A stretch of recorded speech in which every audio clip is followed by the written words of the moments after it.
separated, and the inmates were ripping down the German eagle and swastika from the gate. And anyway, it's a long story. Let me do one thing first, just if I can get your name and the spelling so I have it on tape. Okay. Go ahead. Harry, Harry, initial C, which is Charles, and Saunders, Saunders. Great. Where, are you from this area originally? Or no, I grew up in Chicago. Chicago, huh? Yep. And I spent 8 years in a Catholic school in Chicago and 1 year in a Catholic high school, and then we moved out west.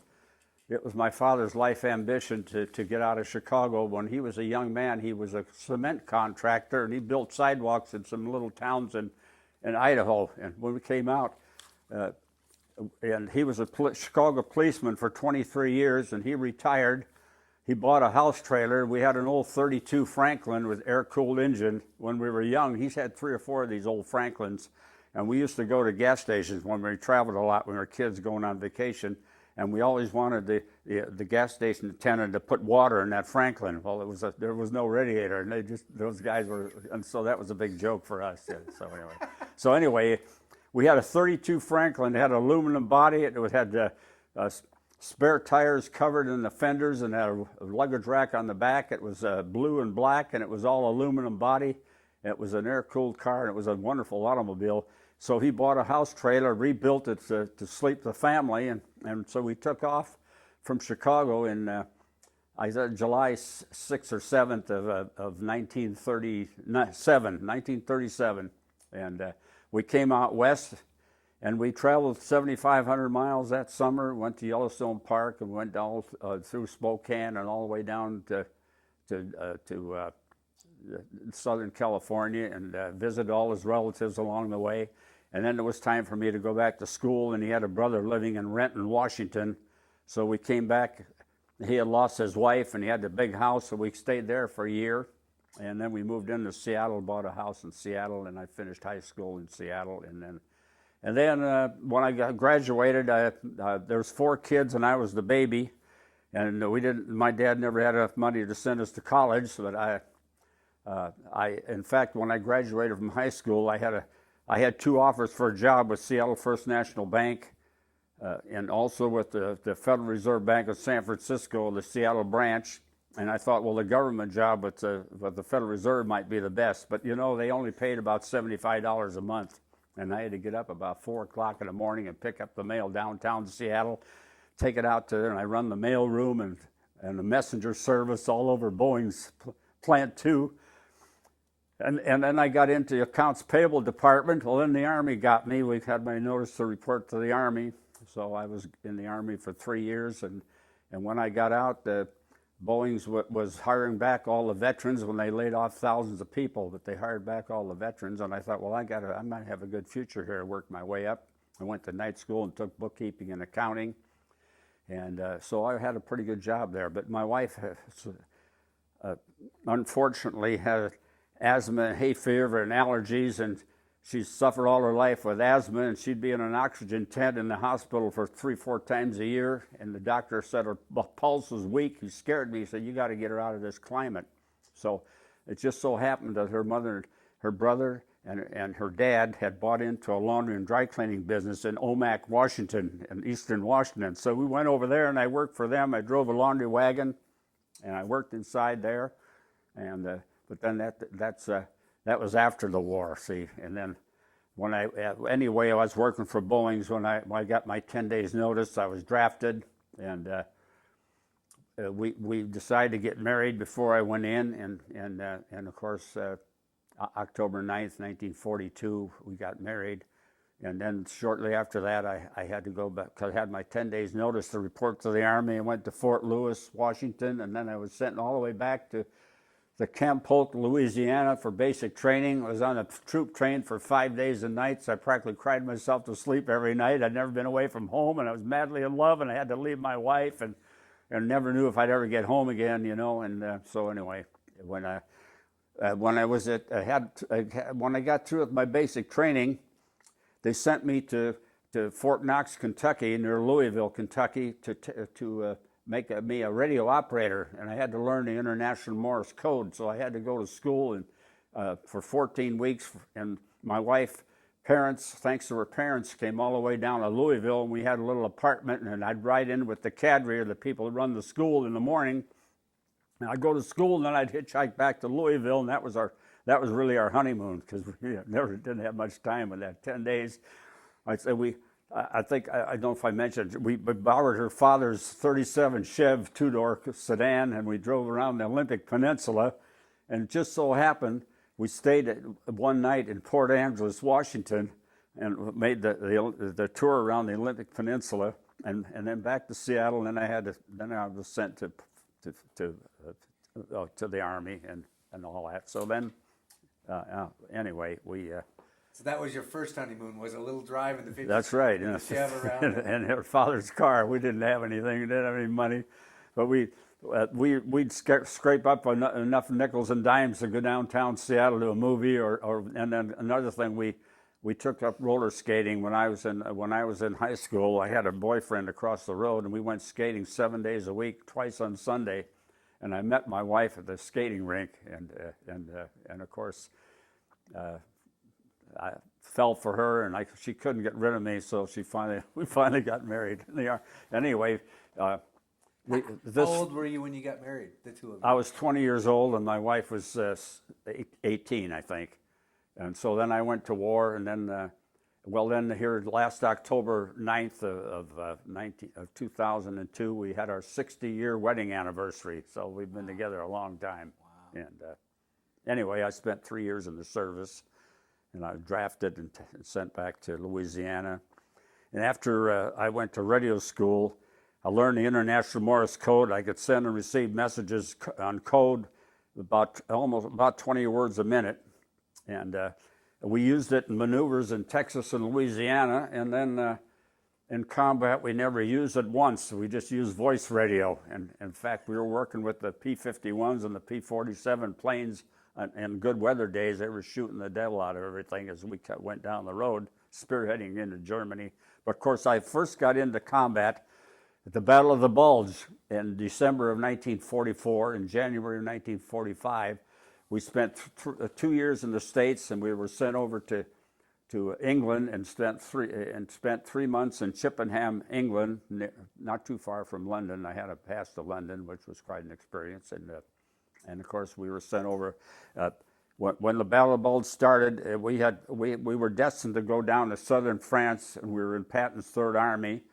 But Patton volunteered to go help out at the Battle of the Bulge, so we drove day and night and went clear into Belgium, and we helped relieve the 101st Airborne at Bastogne, and then from there on we went through Belgium. In the wintertime, it was so cold that we had no heaters in those armored cars. I was in an armored car, and I was supposed to be a radio operator, but like I said, we never used the code. We just used voice radio, which made it a lot easier.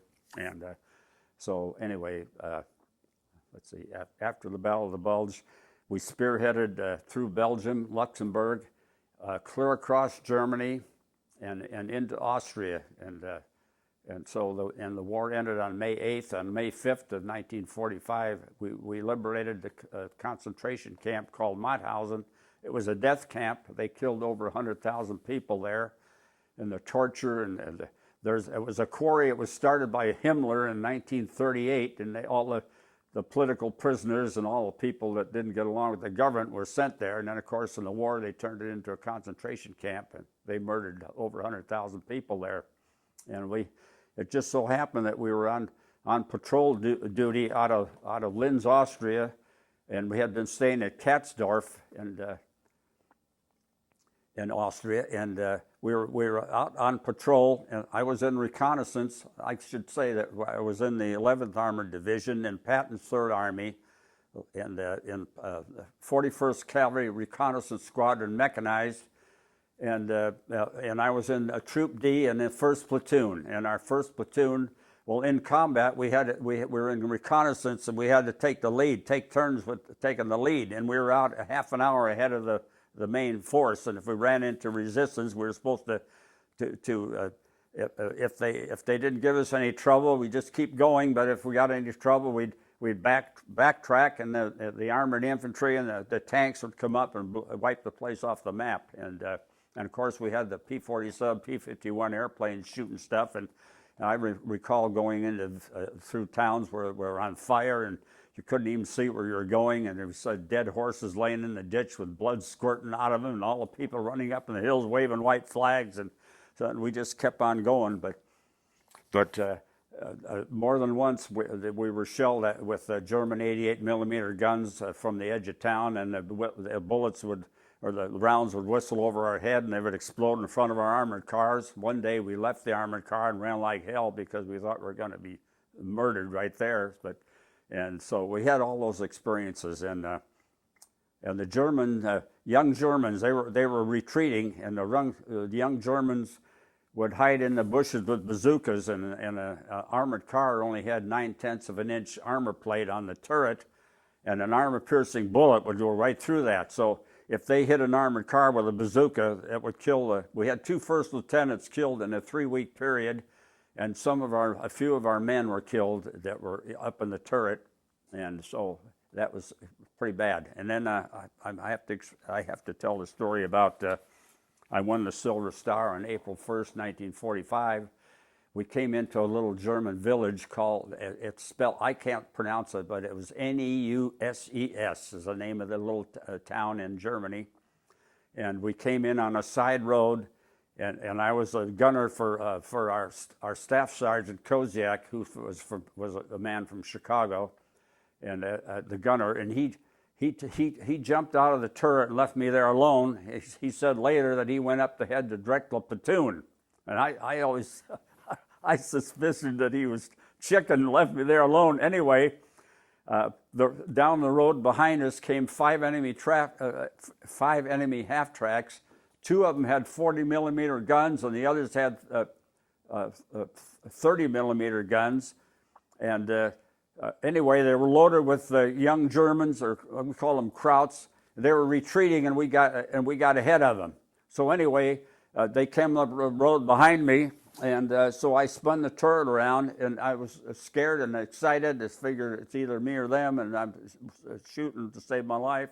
Anyway, I shot the 50 caliber machine gun, and every 5th round was a tracer, and these 50 caliber bullets were bouncing off these half tracks, and the Germans were jumping out and running in all directions, and my gun jammed. So I loaded the 37 millimeter gun on my armored car, and I fired 2 or 3 rounds, and I never thought any more about it. I couldn't tell whether I hurt anybody or not, but I knew it was I was well trained in the Army, and well disciplined, and we used to think that Army was so CS, but it was good training, and you just couldn't beat it. We were well trained people, and we knew why we were there, and so we did pretty well. But our 3rd platoon was ambushed one day, and most of the men were laying in the ditch dead, and people that I'd been in the Army with for over 2 years, and it was a horrible sight to see.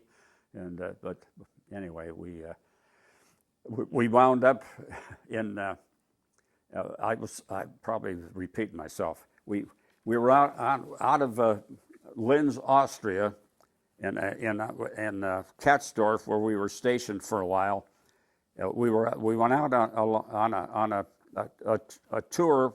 Our platoon was the 1st platoon with Sergeant Koziak. Because we lost 2 first lieutenants, we had a staff sergeant from Chicago was our platoon leader. In fact, he got a battlefield commission. He turned it down because he was an enlisted man. He wanted to stay with the enlisted people. So he's one of those guys. He was a great man.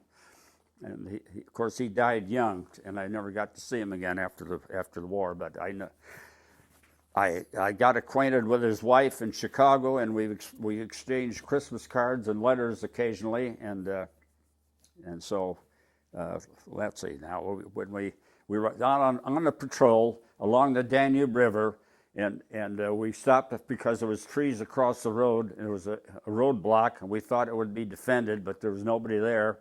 So we pushed the logs out of the way, and then all of a sudden along came a white car, a vehicle car painted white had Red Cross painted on the roof and had a Red Cross flag on the fenders, and they drove up, and we had our guns ready to blast them if they gave us any trouble. And here in the back seat were some German officers, and there was a Red Cross representative from Switzerland driving the white car. Well, they wanted to surrender this concentration camp to the Americans because they knew the Russians were coming from the other side. They knew they'd get a lot better treatment from the Americans. Somehow they knew that. Anyway, our staff sergeant had to pretend like he was a big shot. They wanted to surrender to a general, but he told them that he was represented a general, and he got permission from headquarters to go ahead. We went in so far, and we were even contacted by a lieutenant who wasn't with us that told us that we should return. But we had gone so far, we figured that'd be the worst thing we could do. So anyway, we kept on going. We went in behind enemy lines, went through the town of Mauthausen, a little village, and also a town of St. Georgian, and we arrived at this great big thing. We thought it was a big factory or something, and of course that was the big. Well, at first I left out something here. We went to two sub-camps of Mauthausen, or called Gusen 1 and Gusen 2, and they wanted to surrender. And of course, we wanted to be sure that they could keep their guns to keep order in those smaller camps. And so, because we were heading for Mauthausen, so we went on to Mauthausen, and we were going to pick these people up on the way back because they were going to surrender to us. And so we went ahead and we went to the Mauthausen death camp, and we had our first platoon. There's just 23 men, and Sergeant Koziak was our leader. We had 3 armored cars, and we had about 3 jeeps, and that's all the men we had, 23 men. And when we drove out of there that evening, we had 1,800 prisoners that had surrendered, and we marched them down the road. And when we got back to headquarters, the people that took these prisoners off of us, they couldn't believe it, that what had happened. Anyway, when we went to Mauthausen, we saw dead bodies stacked up with just skin and bones. The people were practically starving to death. They hugged and kissed us, and they were so happy to be liberated. In fact I'll get into that a little bit later. Well, there was 3 Americans there. There was a colored boy and another fella, and I never met them. And then there was a lieutenant, which is in the Navy, who's equivalent to our captain. Jack Taylor was in there. He was going to be executed pretty soon, and we saved quite a few lives there because they were killing them off and burning up the bodies, and they couldn't burn them up fast enough. And we went through the crematorium, and we saw the ovens where they burned them up, and we saw pieces of bodies and people in the ovens that weren't completely burned up yet, because the SS ran these camps, and they were the cruelest of all the enemy, and the torture and the things they did it's unbelievable. In fact, I've read lots of stories, and of course we didn't know what we were getting into, and we were terribly shocked. All the people looked like skeletons, or like bones with skin on them, and it was a horrible, horrible sight. And I have a picture of 2 or 3 of them that had their feet cut off and their legs cut off up to their knees. I have a picture that I'm going to put into this project of this site that we saw when we went in there, and so. Anyway, it was a horrible thing, and we only spent part of the day there, and the SS had left 3 or 4 or 5 days before we arrived. They knew what would happen to them because they had the camps. They had several thousand people in there yet, and they had these capos, or these people in charge of these barracks and so forth, that were cruel and mean, and some of them were traitors, to the good people, and were working for the Germans. In fact, in the Gusen and places, a lot of those people were killed. If they were caught, they'd butcher them. They'd tear them apart because of the treatment they'd received all this time. So the prisoners went after the capos. Oh, absolutely, yeah. yes. Oh, yes. That's why when we went to Gusen 1 and 2, they talked us into letting them keep their guns to keep order until we returned, and they promised to surrender to us, which they did. But anyway, Mauthausen, there was the big camp, the death camp, and Oh yes, another thing. We had them all their guns were turned in, and we put them in a wagon, and all their pistols. I happened to be in a position where pistols were dropped at my feet, German Lugers and long-barreled German Lugers, P35. I can't remember the numbers of the Belgian pistols. Anyway, every time I saw a pistol I liked, they were dropping them at my feet, and every time I saw one I liked, I'd stuff it in my pocket. I had about 5 or 6 or 10 pistols to take back to my armored car. In fact, I had many souvenirs. I had German SS helmet and hat, and I got a German SS dagger, and I got some pictures of some of this stuff. But anyway, I was going to a German officer, SS officer's hat, and a SS dagger, and all these pistols, and I had cameras and binoculars, and I had all kinds of souvenirs. But after we left Mauthausen, you see, on May 5th was when we liberated Mauthausen, and on the 8th of May the Germans surrendered. So it was 3 days before the end of the war. This was the last concentration camp to be liberated in World War II, and it was a terrible, terrible death camp. I've read books about it, and I was invited over to Mauthausen for the 50-year remembrance, and that was also the 50-year celebration of the ending of World War II in Europe. And then again in the year, that was in 1995, I was 23 years old, and then for the 50-year deal, when I arrived at Mauthausen, I was 23-year-old GI soldier, and when I went back for 50-year deal, I was 73, and then then in the year 2000, the Austrian government got with it, and they made a museum out of Mauthausen, and it was all made out of rocks from the quarry. In fact, that's why the camp was started there in 1938 by Himmler, because it was a rock quarry, and there's 186 stairs of death, they call them, hewn out of rock, and those inmates had to work down in the quarry and the big heavy granite rocks on a hodge or whatever the contraption was. They had to carry those up those 186 steps, and the rations that those people had, they're practically starving to death, and some of them were running into the electric barbed wires, committing suicide. Some of them were jumping off the top of the quarry down to commit suicide. And if you're carrying up those rocks and you're too weak and you stumble, if you knock somebody down, or if they sig the dogs on you and they beat you, and most anybody that was that bad off probably died. And even when we arrived at the camp, they say there were many people too far gone. They were dying. Big numbers were dying every day.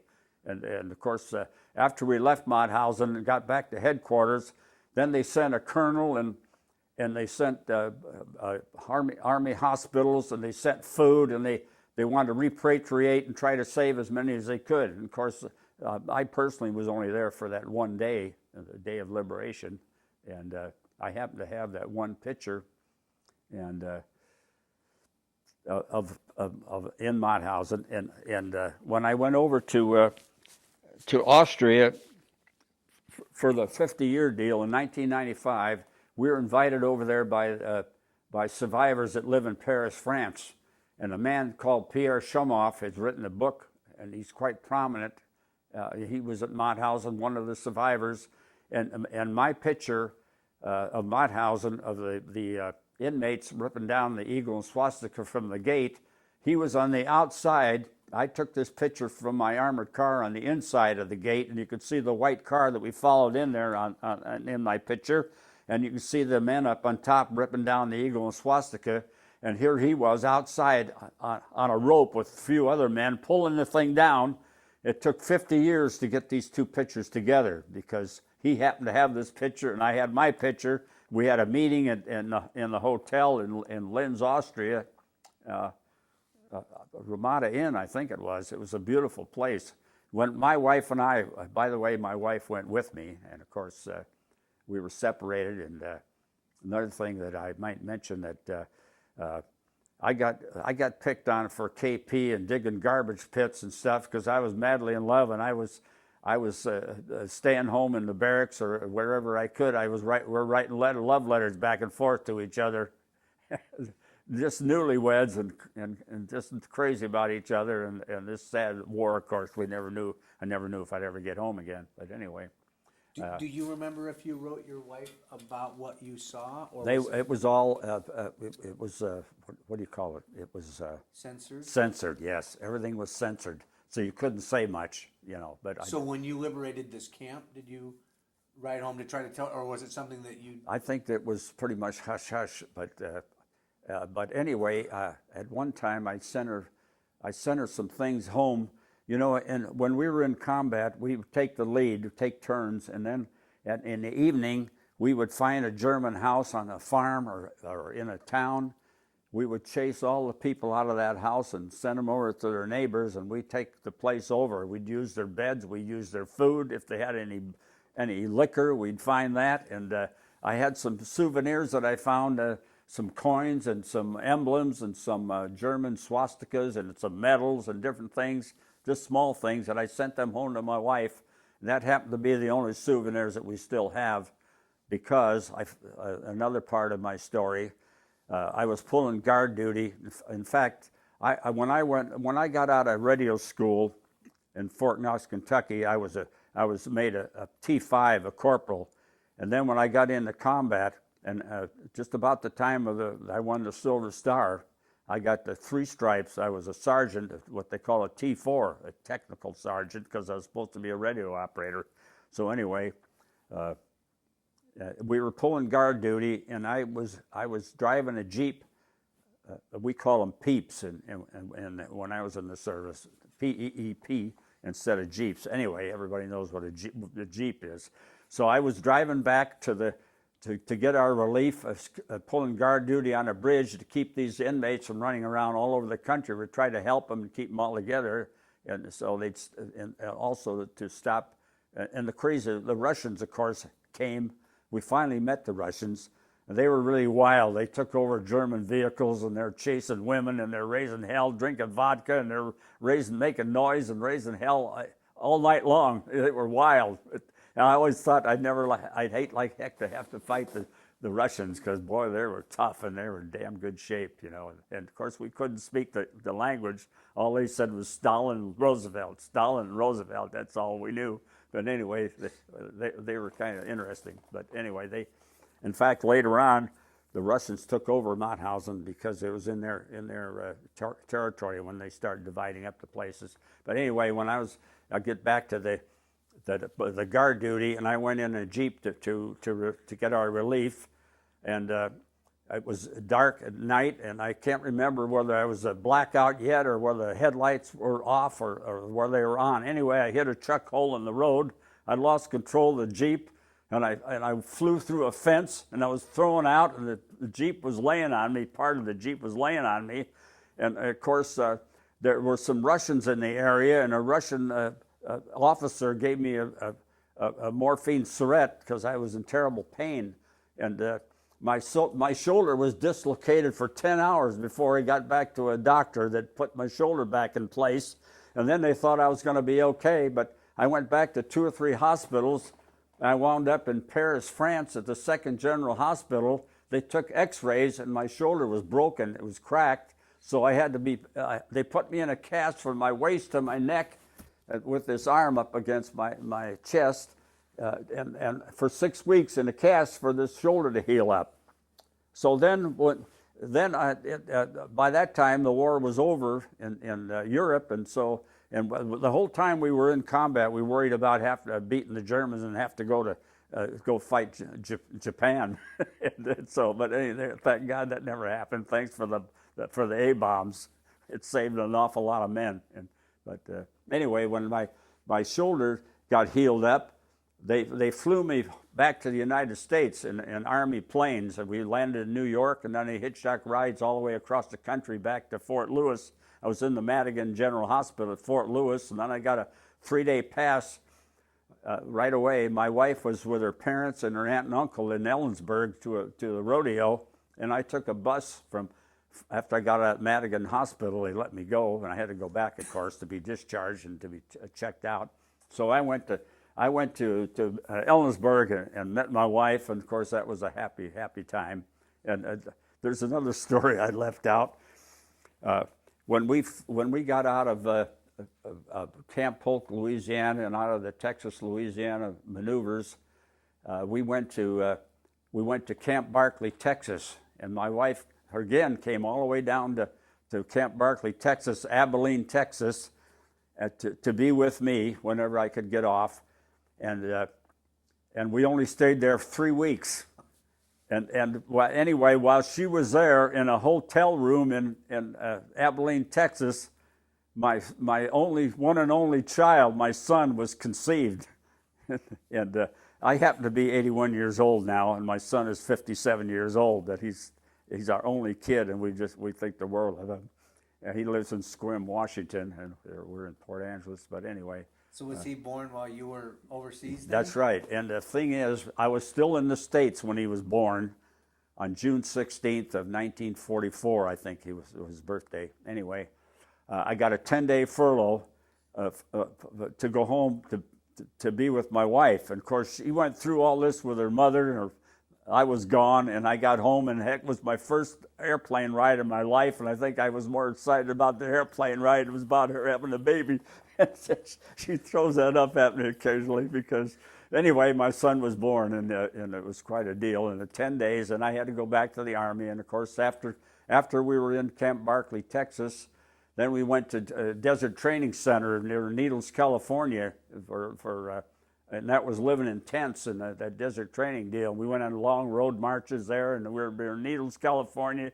It was 115 degrees in the daytime, and it was freezing at night. We're sleeping on Army cots, and the latrines were a long ways away, and we had cans. We were trying to, and that was against the rules. And they had guard duty there, and guards on duty, and all that. And so, anyway, that was quite an experience. And we were in there for several weeks, and then we were sent to Camp Cook, California, near Santa Maria. And that was right out on the ocean, but the weather was beautiful in Santa Maria.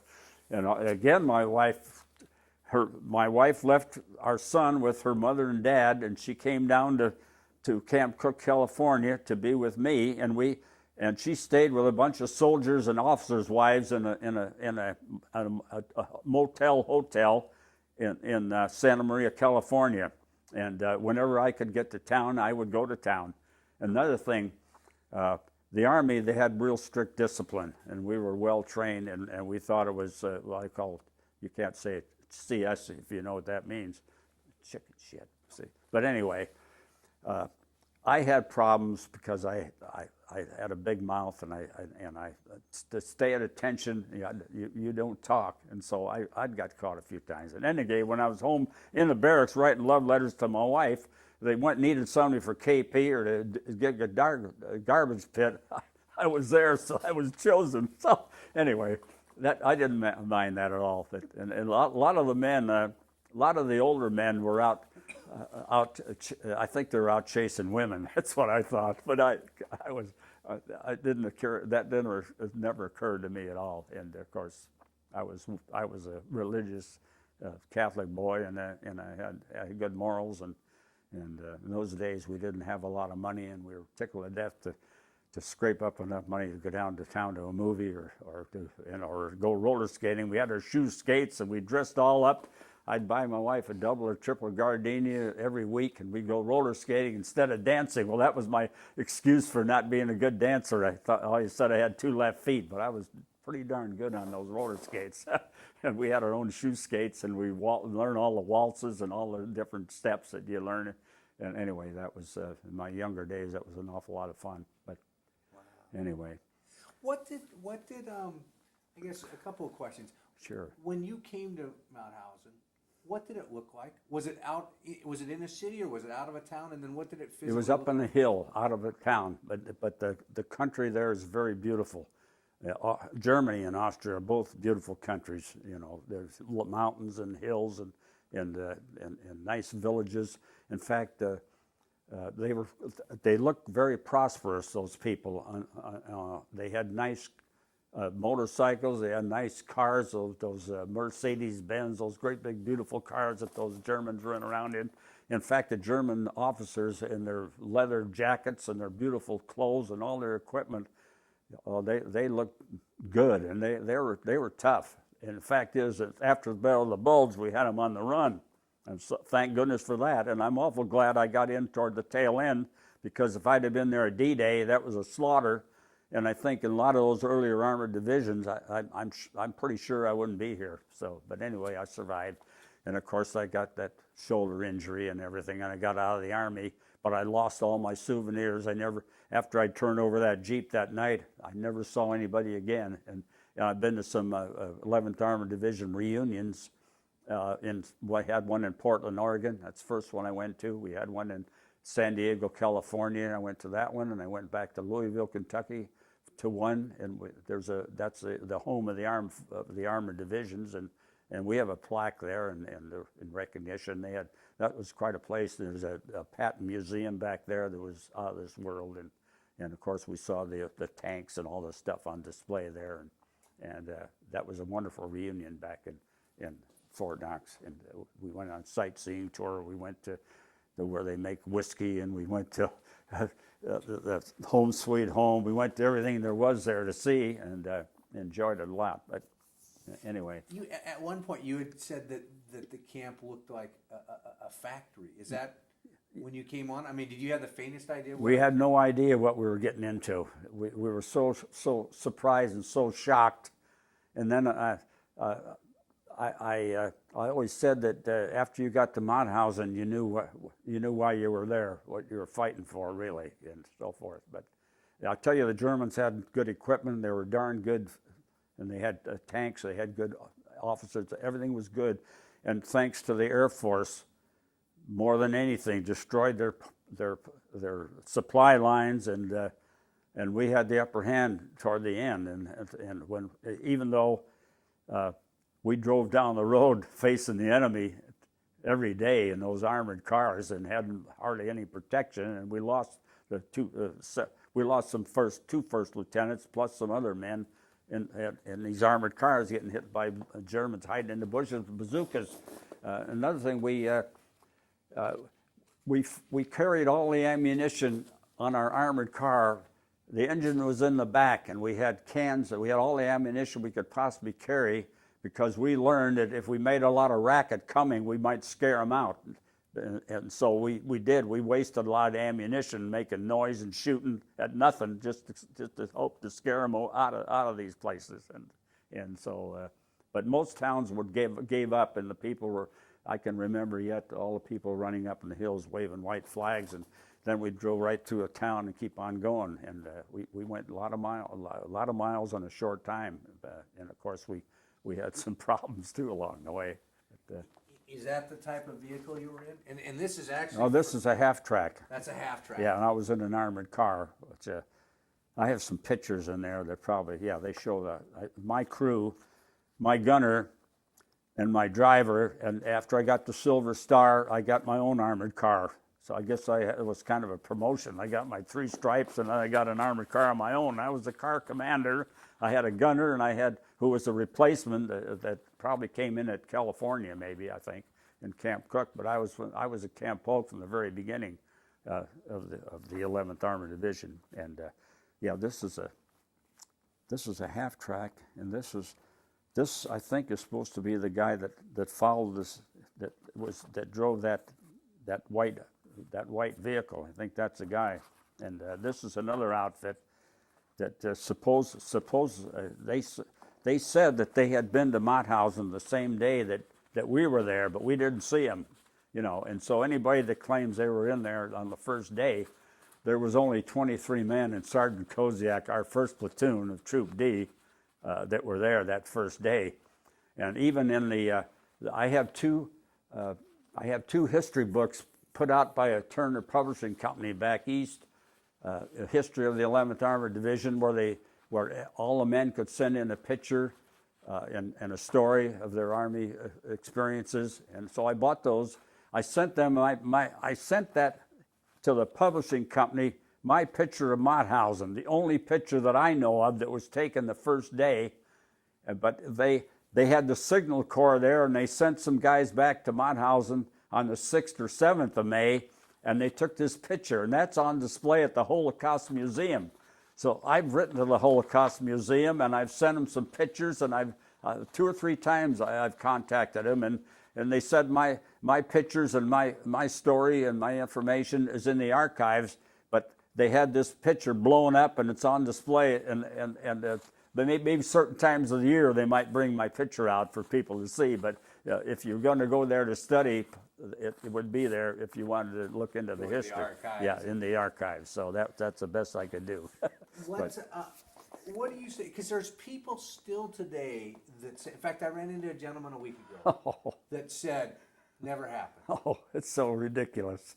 That's why there's that's why these interviews are going on for the archives, and you know, I spent 3 years in the Army, and I spent only about 10 or 11 months in combat, and it was awful scary. And there's another thing that maybe I shouldn't. I'll put it in anyway, because I was 80 years old, and I'm in the American Legion. My next door neighbor is a service officer for the American Legion in Port Angeles, and he knew that I was injured in the war. My shoulder was injured in the service, and at the time I got a 0 rating from the Army, the American Legion, way back in 45 or 47, 46. Were trying to get me something because I was injured. Well, it was a 0 rating. I also had an eye infection, was in the hospital for 2 or 3 days with a corneal ulcer. And so I put in for everything that happened to me. In fact, in 1952, I had TB of the glands, and I was in a sanitarium for about 10 months, and I had surgery, and I was cured. Now you don't hardly hear of TB anymore. But anyway, I had it, and my father died with TB. In fact, like I told you, we left Chicago in 37. He died in 39, so he never got to enjoy his retirement or his pension. And we moved into Seattle and bought a house, and my mother and my brother and my 2 sisters, we all lived there in Seattle when I finished high school. And anyway, my dad was gone. The poor guy only lasted 2 years after he retired. So my mother would get half of his pension the rest of her life, but she married some guy, so she lost it all. And of course, I got along with the guy she married pretty well, but the rest of my brothers and sisters, they had no use for this guy at all yet. But I guess maybe because I was younger, I put up with it. I could understand my mother was probably lonesome and she met a guy, and what the heck, why should she not spend her life with a man instead of being alone the rest of her life? So anyway. You're the romantic in the family. I suppose. And anyway, I forgot. I get off on a tangent. That's okay. Forget what I'm talking about. Don't worry about that. Anyway. Have you ever seen anything that compares to the tragedy that you saw at these camps? Oh no, nothing, never. No, that was something that you can never forgive and you can never forget. And I tell you, when I said that I got out in 45. In 85, Ronald Reagan, the president, was going to go to Germany, to a German cemetery called Bitburg, where German SS people were buried. And I took my Mauthausen picture and went down to the local newspaper in Port Andrews, the Peninsula Daily News, and I was interviewed by one of their reporters. And the next day, my picture was on, a great big picture was on the front page. And my story was there. But my memory, after not talking about it for 40 years, I had forgotten an awful lot, because too bad. I wish if I had taken notes, I could have told many more instances and stories and things that happened. But when you ignore it for 40 years, and then anyway, when Ronald Reagan was going to go to Bitburg, I got ticked off, and there was some article. There was people, Jewish people, really ticked off, because I'm Irish, English, and Scotch. In fact, Saunder's brothers came over from Scotland in about 1785 or 1875 or somewhere back there, and then and my grandfather died in 1915, and I wasn't born until 1922, so I never knew my dad, my father's father, you know. And my mother's name was Erickson, and her parents came from Sweden. So I was Irish, English, Scotch, and Swedish. and I loved the Swedes. And we used to go to Grandma's house every single Sunday, and my dad was always working because he had the one shift or another, but he never was there. We took the streetcar in Chicago, went to Grandma's house. I met all my cousins and all my aunts and uncles, and I learned to eat the Swedish food, which is wonderful stuff. And their coffee pot was on 24 hours a day.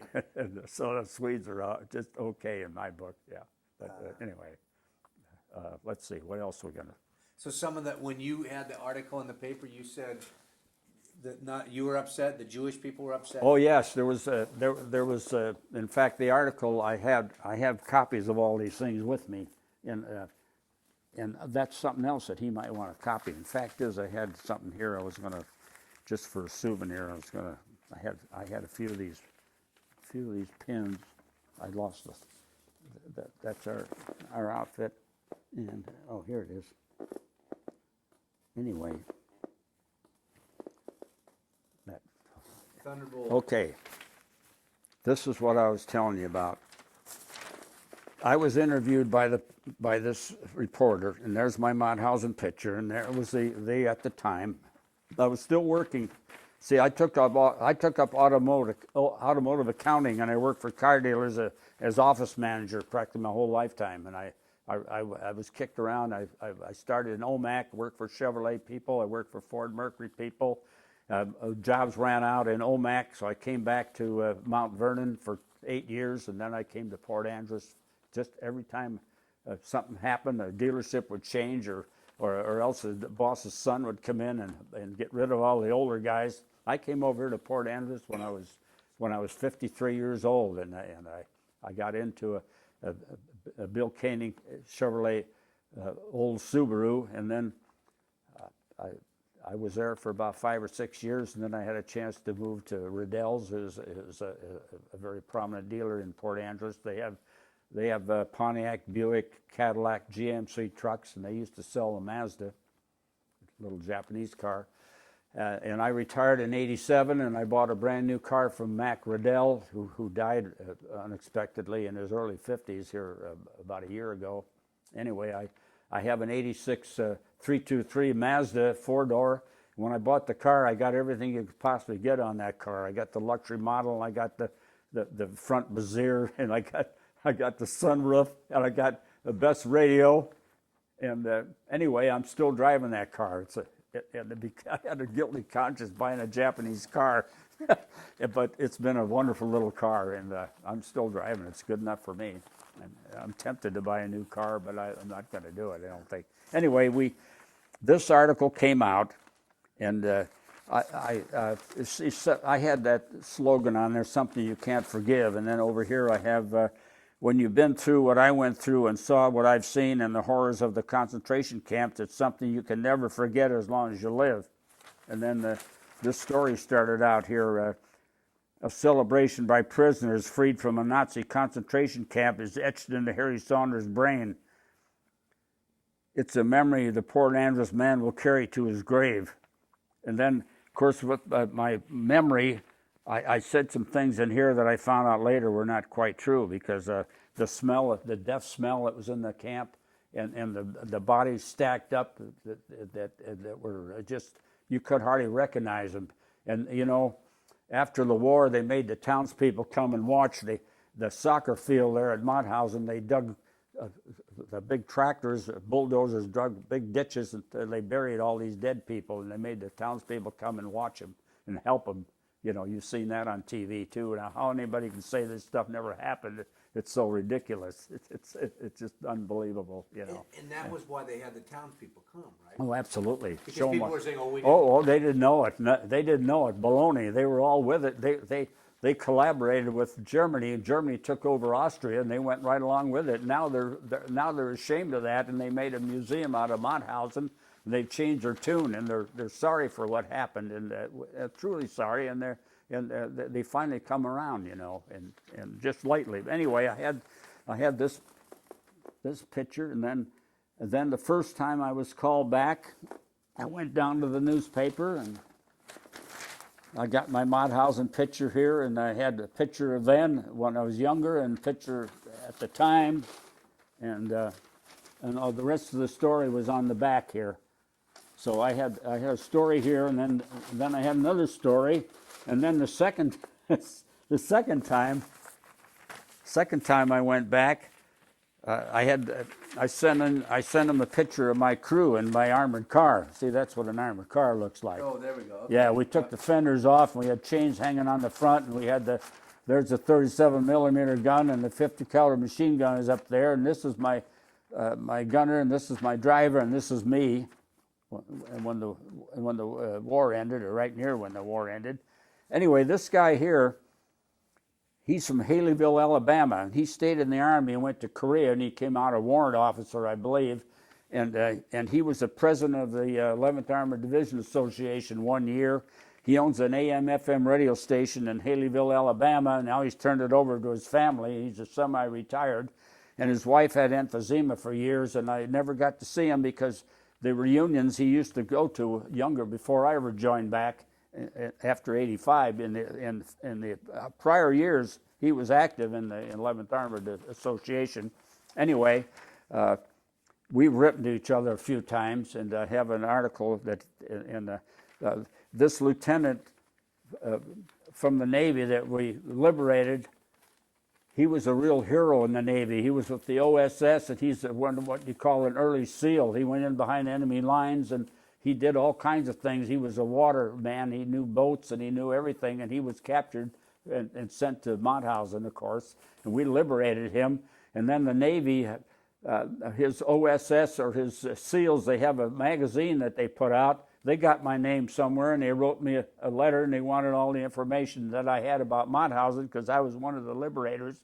I sent it to him.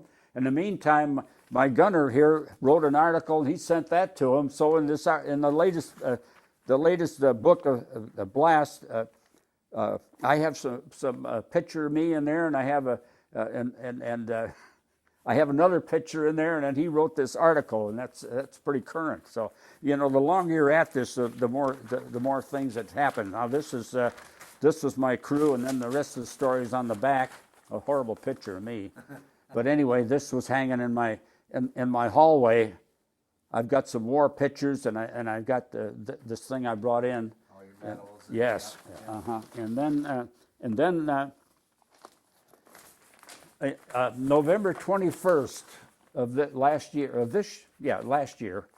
a lady came all the way up here from Los Angeles, California, to interview me about liberation of Mauthausen. They started a project over there in Austria.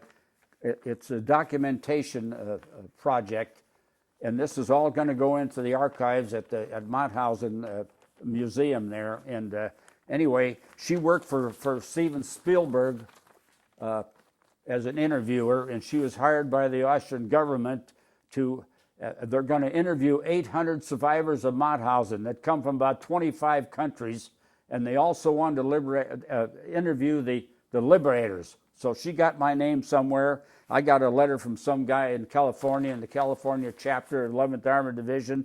She wanted to come up and interview me. So then after she interviewed me, I went down to the newspaper again, and I had this story. And I never talked about that SS dagger, but anyway, one of my pictures, it's hanging on my belt, brand new with a gold braid. It was a beautiful thing. This fella here, when I got hurt, he took over my souvenirs, my lures and all my stuff. It took me 50 years to get my German SS dagger back. Now I have it hanging in my hallway, and it's right there. Oh yeah. And so I had this stuff I sent home to my wife, and I had that one thing, and then I've had all my articles have been framed and hanging on the wall, and so I've had a lot of fun with all this, And when you went back the first time after the war, do you remember what that was like? Yes, the French survivors. Like I said, my wife was invited. There was 4 or 5 of us with our wives, and we went to a Ramada Inn in Linz, Austria. But we paid our own way to Paris and back. But after we got there, we got on a night train, and we went into Salzburg, and we went into Linz, and we went. and then for a whole week we went to all these ceremonies and to all these sub camps. Mauthausen was the main camp, and there was many sub camps, Melk and Ebensee and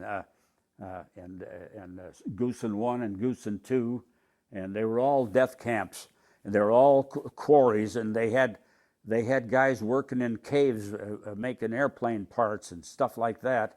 And I have some pictures of those caves, and I went back there and we visited those places. And anyway, these survivors from France paid for everything for a whole week when we were there. The only trouble was there was no translations to English. Everything that was said was all in French, and we couldn't understand a word of it. So I really regret that, because we had nighttime ceremonies where everybody had a candle lit.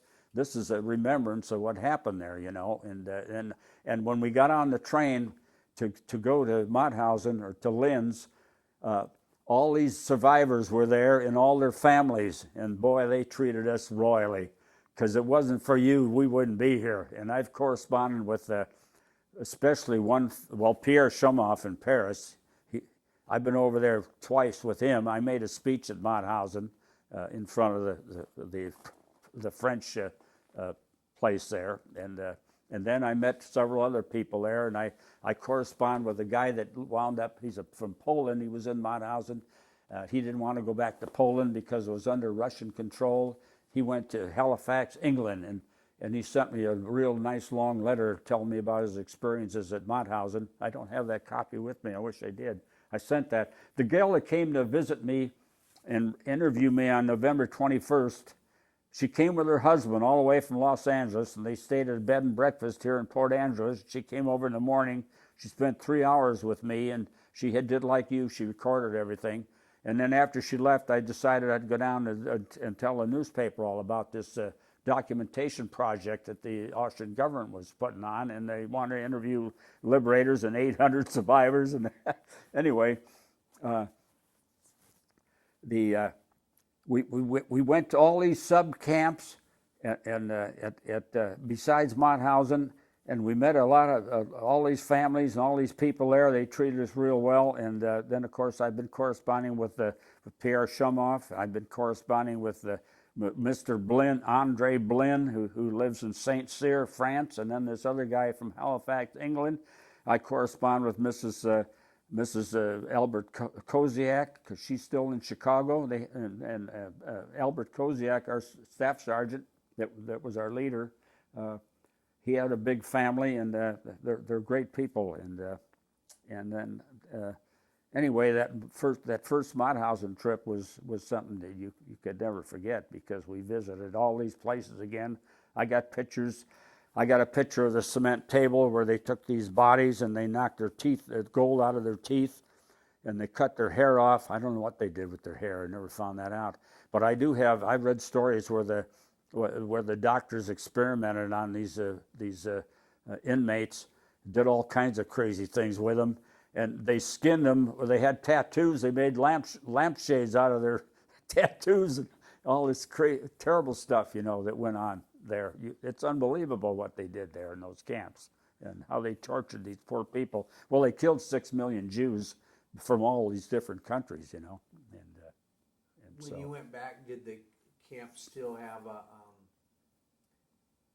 bad aura to, or a bad feeling to? I mean, could you still feel the? Oh yeah, you could. It was a sad feeling, because they had pictures on the walls in the museum, and we visited the crematorium where they gassed the people. They're going to go in there and take a shower, and they killed them.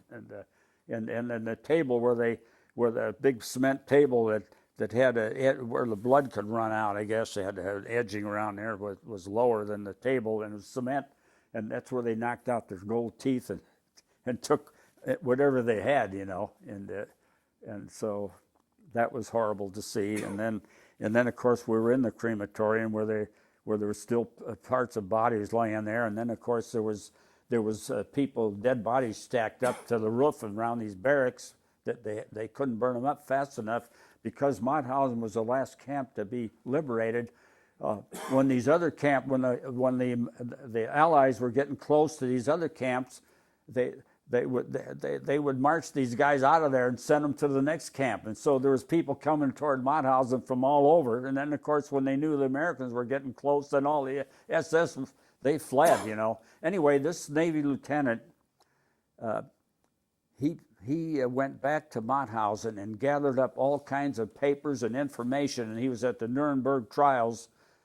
He went way out of his way to do all this, and he happened to be a dentist from California, but he was in the Navy's OSS early days before they even called them the SEALs. And of course, somehow they got my name. I guess I mentioned that before. And then I got a copy of the blast that shows the story of Albert Koziak's story of the liberation of Mauthausen, which he had in the Thunderbolt is a magazine publication that the 11th Army puts out 3 or 4 times a year. And he had a story back in there in 1955. It was only 10 years old, so it's quite a story, you know. I even contacted a professor in Paris, France, Pike. His last name is Pike, and he wrote a book. And we had a colonel that came in there, and he tried to take credit for liberating Mauthausen, and we wouldn't stand for it. That was in 95. We went back there. He was giving a speech. I wanted to talk, and they wouldn't let me. I went up to the stage, and they chased me out of there.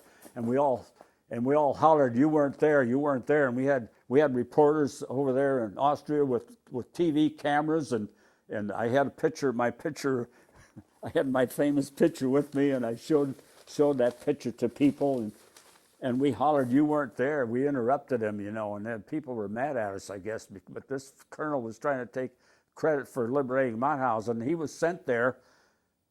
He was sent there a day or two later, and he was in charge of the place for the recuperating of all these people, which was a wonderful thing. But he wasn't there with us. There was only 23 men, and the thing that really impressed me was all we had with us is a non-commissioned officer. We had no officers with us, so we liberated that camp. You'd kind of got ahead of yourself. The war wasn't quite over yet, and you had kind of marched in, and with the gentleman who knew that the travesty was happening, and the Red Cross, the whole charade that was... Yes, he went in there before we got there. There's some stories about him that I have in some of my material, and he was trying to help those people, feed them or something, and then I guess he decided that he was going to go find the Americans. He had a lot to do with that place being liberated by Americans. And anyway, I was. Because when you came in, you couldn't feed the people, could you? Because they were so A, so starving, and B, you didn't have No, and besides, if they were on a terrible ration. I don't know what they had. They had, what the hell would it be? They had. I don't know if they even had, maybe they had coffee in the morning, I don't know, but they had some old rotten soup made out of, I don't know what, turnips or some damn thing, you know, and they didn't get much to eat, and they were just nothing but skin and bones. And then, of course, the dead people, must have been hundreds of them that were laying there that would have been burned up if they'd had time, but they didn't have time. But anyway, I talked to one gentleman that was at one of the other camps, and he said that, they joked about a lot of things, and they always talked, but after being at the camp, he said that they were just silent because they were so shocked by what they saw. Oh, yes. Mm-hmm. Yeah, well, like you say, when I was so anxious to get out of the Army and get back to my wife and my son and try to make a life, and of course, I went to, after I had a chance to go to night school and take up bookkeeping and accounting because of my shoulder injury, and I took advantage of that, and I went to night school, but my wife was sick all the time, so I didn't complete that. And then I happened to get a job at Boeing's, and I knew I was good at office work, but in high school I took an engineering course like a jerk. I don't know why. I didn't take bookkeeping or typing or anything. In fact, typing was all filled up when I got back from our trip when we left Chicago. I couldn't get into half the stuff was all taken up by the time I got back. So anyway, I took algebra 1, 2, and 3, geometry 1, 2, and 3. I was all ready for trigonometry and calculus. I took physics, and I took chemistry, and I took complete engineering course, and I wound up to be a bookkeeper. And I went to night school, and I didn't even know the difference between a debit and a credit. You know, I had to fake my way. My first job was with a car dealer in Okanagan, Washington. Now, did you spend much time at the other? I'm always terrible at names, so I have to. That's all right. The Goosen 1 and Goosen. Is that Yeah, right? Goosen? yeah, Goosen, Guesen. Of course, we had a big ceremony there too when we went back, as well as Mauthausen. But on the day that we liberated Goosen, we left. And within 15 minutes or half an hour, we went on to Mauthausen, and on the way back, they surrendered, and we took all those guys and marched them down the road. We didn't get back to headquarters till about 1:30 in the morning, and Sergeant Kozak had found us a place to bed down, and he turned all these prisoners over to, because we had to march them back about 15 miles, I think it was, and we were in our armored cars that separated along the column, and we were really slow moving going back with all those guys. And, were the prisoners a pretty scary bunch? 'Cause, I mean, I know the SS. Well, I'll tell you, they weren't bad, because when the SS left, the Germans brought in the firemen from Vienna and policemen from Vienna, and they took the thing over.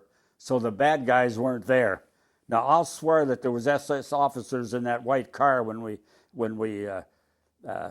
followed them back to Mauthausen, but that has been disputed by some people. But this Professor Pike, he had a great big story. He wrote a book about the liberation of Mauthausen, and he had this Colonel Seibel story in there that was all wrong, and we let him know that, and he changed his story. Well, then there's another outfit, guys that I met that I went over there with. They claim that they were at Mauthausen, but we never saw them. Well, we can't dispute that because we never saw them. They were there with half tracks, and they were in an armored infantry outfit, but we had already been there and liberated and taken the prisoners out of there. So, but anyway, they claim they met this Red Cross guy, and there's a picture that you showed me. It's a half track. I don't know where that came from, but that's those guys. Lee Hens, he lives in Minnesota, and I met him. He was a German. He could speak German. He was hurt pretty bad in the war, and I thought the world of that guy, but. And he was with your group, right? Yeah, no, he was with another group in the armored infantry with Berg, a guy from Bellevue that he died all of a sudden. And he was I forget his first name now, darn it, Berg and Lee Hens, and Charlie Terlucio from New Jersey. He was in Troop D, but he wasn't in our platoon. But he went these trips that I went over there. He was with both of them. He took his wife on the second one, paid her way so she went with him. The second time we went over there. But when you came in, as you got near the camp, could you smell it? I mean, you may not have known what the smell was, but was there a smell outside of the camp? I'm not so sure about that. It probably was, because that was very penetrating, that smell of death, you know. And then, of course, my problem was by not joining the 11th Armored Association for 40 years, you know. In fact, they were looking for me at 30 years, and some of them went back. Kozak was alive, and his wife, and some other guys, John Slatton, my gunner, he was there, and so they claimed they were looking for me. But during the time that I left Seattle and moved to Omak, Washington, they lost track of me apparently, and they didn't make too much effort to find me because they knew I was from Washington. They could have, I think. Anyway, they went over for a 30-year program. And there's a plaque there at Mauthausen in honor of the 11th Armored Division who liberated the place, and that thing had to be renewed because it was so weathered and you couldn't read it. So now it's going to be renewed, and there's going to be I think we're going to have the Northwest chapter is sponsoring another plaque to put in there, but I'm not so sure that'll probably happen. But were you able to put it out of your mind, or? Well, yes and no. Yeah, I never did get to tell you about my neighbor who we got my records, and we went to the VA hospital in Seattle. I was interviewed by a doctor, and he gave me 20% disability for the shoulder, and then they put me in for what they call PTSD, which would be shell shock from World War I, apparently, and PTSD, post-traumatic stress disorder. Took me a long time to learn how to say it even. I had no idea what the hell that was all about. So I was interviewed. My wife wrote a big letter, a very, very good letter about how I was when I was 20 years old and how I acted when I got home at 23, how I had changed. And it was a very good letter because I'm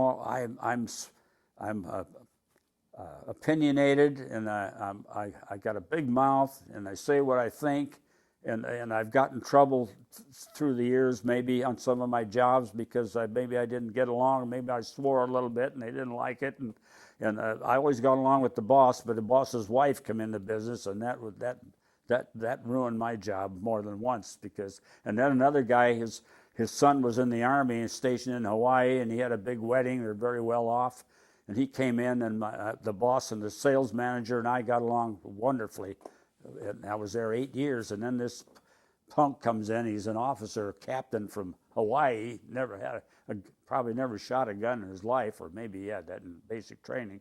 Anyway, he came in and he got rid of all the older guys, and that's when I came to Port Andrews. I was in my 50s, and I couldn't retire. I didn't have enough money to retire, so I came over here and worked for Bill Koenig, Chevrolet old Subaru, and then I switched to Riddell's, which Riddell's treat you like a white man. Koenig's didn't like him very well.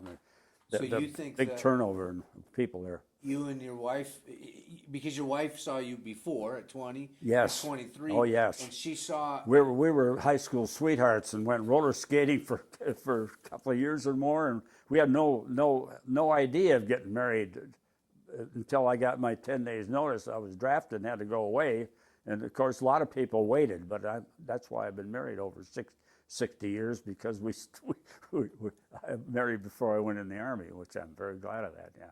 So you came home a different person, though. Oh yeah, I think so. Yeah, and that PTSD, I had to fill out some forms for that, and I put in for it, and I had a copy of my wife's letter. I had to go to in front of a psychiatrist, hell of a swell guy. I think he could tell by just my actions and about the interview I had with him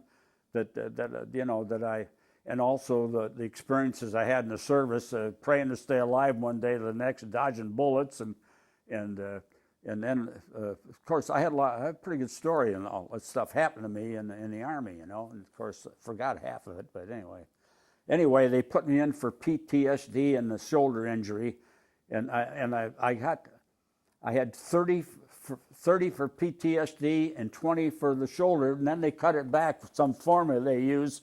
They cut the shoulder back to 10% only, and that was what I really went in there for to begin with.